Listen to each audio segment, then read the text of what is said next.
alterada para mais, tá? E aí vai levar a um dano, principalmente no tecido pulmonar. Esse dano também tem como mecanismo de patogênese a geração de radicais livres, né, espécies reativas de oxigênio. Na verdade, esses radicais livres eles vão ser produzidos de forma mais rápida do que o sistema enzimático do corpo consegue metabolizá-los.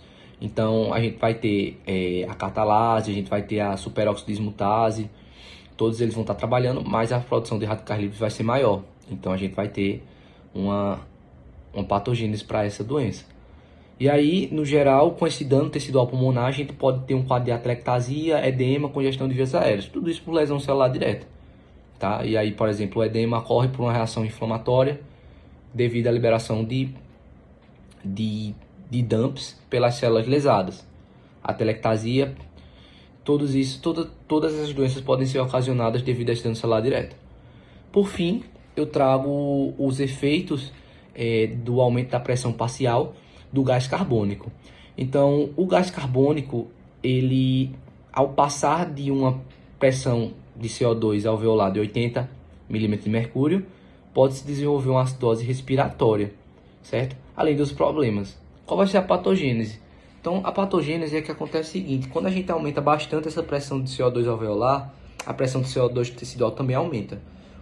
E até certo nível, o centro respiratório ele consegue perceber essa variação de pressão de CO2 e ele consegue fazer com que você respire mais, né, para eliminar esse CO2.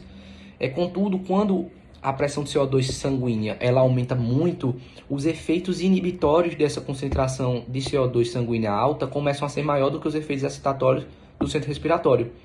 Ou seja, esses neurônios do centro respiratório eles começam a parar de funcionar tão bem, porque os efeitos deletérios da alta concentração de CO2 eles estão se sobressaindo aos impulsos, né, que eram para ser produzidos pelo centro respiratório para que a pessoa respire.